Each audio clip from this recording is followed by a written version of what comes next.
Hello and welcome, everybody. Today, my team and I shall be pitching our application called Falcon AI. A few key topics that we shall be covering would be present in the next slide. Yeah, can you just go to the next slide, Emma? Yep. So a couple of topics that we shall be covering would be our vision, the team, the market, our competition, and a couple of other things such as our business model, how our application works based on how our solution was implemented. Yeah, can you please go to the next slide? Yeah. So our application called Falcon AI is a AI recommender that is simplified and personalized to use for our user client and are also our business side of the product as well. This has been developed by my team and I, which we shall be presenting in the next slide, consisting of myself, Rahul.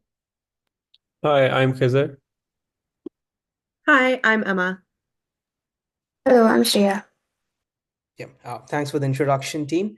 So with that, we shall be looking on starting our how the market has been booming over the last few years and how our forecast is going to be looking for the next 4 years. Yeah, can you go to the next slide? Yeah. So in the last 2 years, Gen AI has seen a significant boom that has been nothing short of unprecedented. Not only has there been progress on the hardware side, but also on the software side in more so of the models themselves. And looking at the current market trends, we can see that by the year 2023 or 2033, my mistake, it's going to be a $82.3 billion business that's going to be, a part of every industry on the market currently. Can you go to the next slide?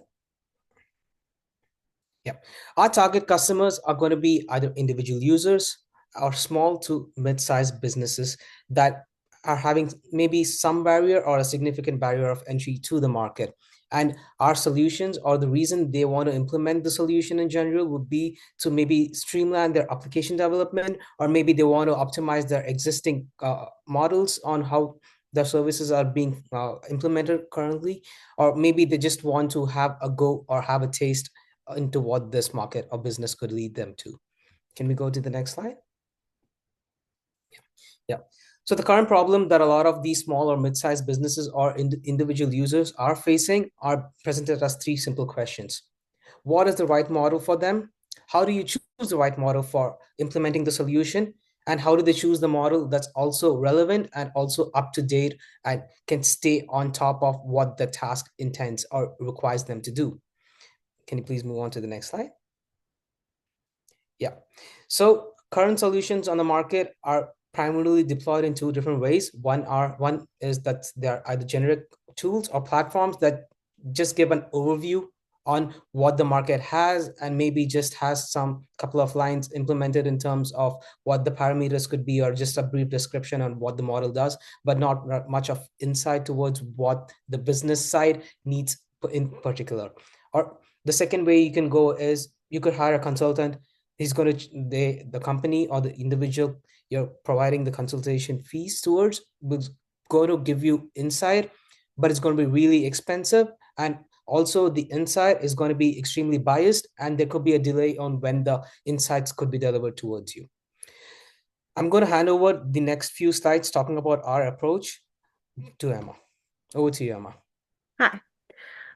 Like Rahul said, I'm going to talk about our current solution. So when we're looking for a solution to this problem, we are specifically looking to emphasize data-driven insights, industry recommendations, and faster results. Essentially, we want to be this middle ground in between having to go to a consultant versus just doing the research online yourself. We want to create a tool that does this for users so they can enter some information and receive back recommendations that are tailored to the industry they're in and the size of the business they have. This comes in 3 steps. First, we gather context. We ask the user a couple of questions about the type of products that they would like to use this AI to do, the industry they're in, or the size of their business. Step 2 is analysis. We take a bunch of sources that talk about AI features, we gather them, we web scrape them, we collaborate them together, and then in step 3, we deliver it to the user specifically based on the context that we gathered from them.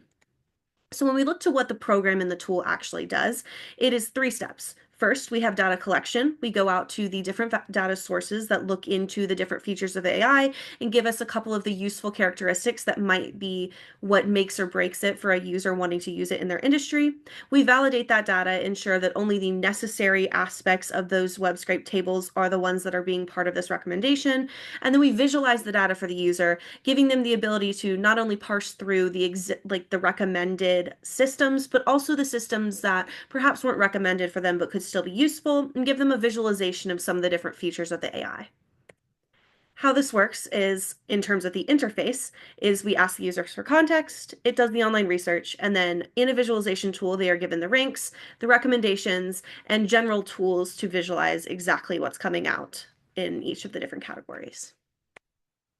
And now I'm going to pass it over to Shreya to talk about the business model.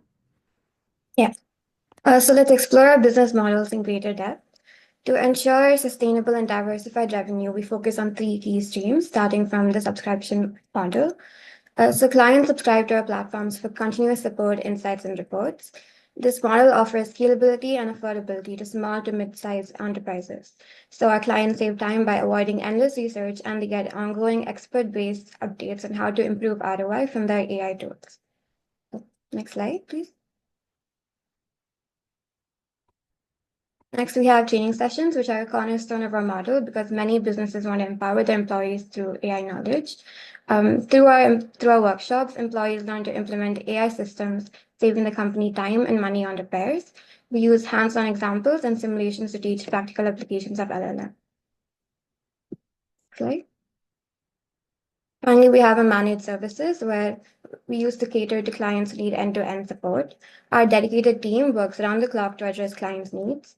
We also provide man-hour billing, which ensures transparency and flexibility, so businesses only pay for the support they use. With these three revenue streams, subscription, training, and managed services, we provide flexibility, scalability, and value for clients. This ensures that we meet various needs while maintaining consistent growth. Next slide. Our competitive landscape highlights why our solution is unique. Let's take a closer look at our three main competitors. One, we have Hugging Face Hub, which is a popular platform offering a repository of pre-trained models. Businesses can search, evaluate, and even deploy these models. However, it has no tailored recommendations for specific use cases. Clients must invest time and expertise to determine which models suit their needs. Next, we have Weights and Biases, which focus on experiment tracking, model monitoring, and performance benchmarking. It's a primary tool for engineers and data scientists, but not decision makers. Next. Yeah. Next, we have MLPerf, which is a benchmark for standardized performance metrics in machine learning. Again, we have the problem that does not address specific business context or use cases, and it's limited in scope when compared to the diverse needs of LLM selection. Why we're different is that we focus on tailored solutions. Unlike these platforms, we focus on specific use cases, and our process involves understanding the client's context and aligning our LLM recommendations with their goals. Businesses don't need deep technical expertise or large teams to make informed decisions with our model. We also provide end-to-end support. From context gathering to implementation, we provide hands-on assistance. By addressing gaps on our competitors' offering, we provide businesses with a unique, actionable, and highly relevant service. Next, we have Kaiser to talk more about our go-to-market strategy. Hi, everyone. So now that we've talked about what the product does, what it is, and it's standing in the theoretical space, now let's actually talk about turning this plan into execution. First off, we have a product. Now we need to find the right customers. As Rahul previously mentioned, we do want to focus on small and medium enterprises, SMEs in the beginning. But for now, we have to focus on which SMEs are the most prone to our product being valuable for them. This means identifying the key industries and the key players in the industries that require the need, that have enough use cases, that have the right use cases for us to evaluate the best LLM model for them. The second step in our go-to-market strategy would be positioning. What we mean by positioning is we want to place ourselves in the minds of our clients as a reliable source, a reliable buddy, basically, that enables them to find the right tool that would be perfect for their use case. Moving on to marketing, we want to market ourselves as an exclusive feature. So we start off by our subscription models and everything. But the point of marketing it correctly means that we focus on industries that are, yes, currently using these LLM models, but also converting converting small and medium enterprises into our potential clients by pitching our product to them. The next step would be actually yeah, selling the product and trying to get some use cases or some case studies out of our clients, which can prove our reliability and prove the value that our product basically adds to their lives or their businesses or their revenue streams. And lastly, we would need to focus on client retention. What we mean by this is we offer continuous support. We stand by whoever our client is, and we actually create a continuous feedback loop where we try to improve our product based on their feedback, and then in the end we recommend them whatever in the ever-changing landscape of technology requires. Now, since this is what we plan to launch with, I'd like to talk a little bit more about how the way forward is going to look like once we're through with our initial execution. In our way forward, firstly, I'd like to focus on expanding the scope of the product. Once the product is out in the space, there's a lot of things that can be done. Once it's been latched onto, we could offer learning and development on how to improve these AI models because of the feedback that we're getting from our clients, which would be in the end valuable to the companies that have launched these LLM models. We could further focus on our clients and help them getting the best results from each AI model, which would include, say, prompt engineering or anything.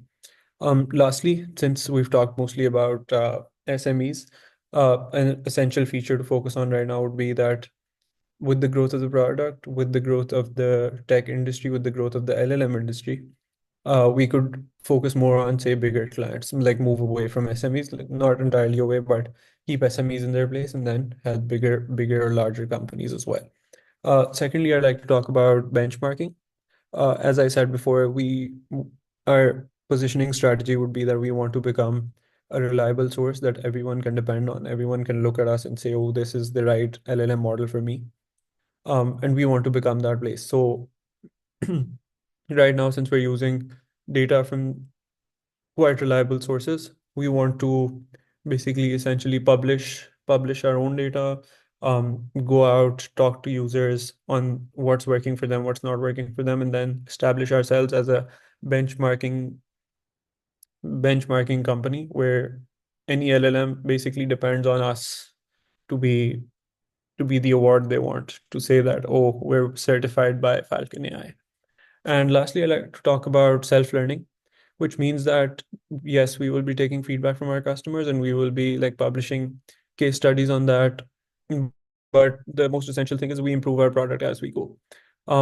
Once we get our feedback from our customers in a specific industry, say finance, for a specific use case, say cost modeling, we know what works for that user from one specific LLM. And then based on that, our recommendations also change. For the next client that comes in, they say, oh, maybe this bank used this LLM model and they achieved like a 92% growth or whatever the number is. We can sell that. We can sell that to any other finance client. So the recommendations become more and more niche.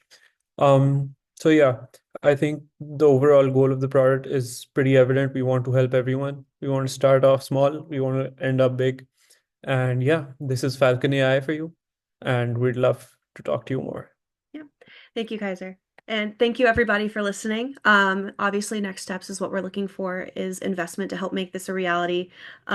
We think this product has a lot of potential to help not just these small and medium organizations, but also to grow and help these larger organizations, like with what Kaiser was explaining in our way forward. And you guys are essential for that step. Thank you for listening to us, and we hope to speak more with you soon.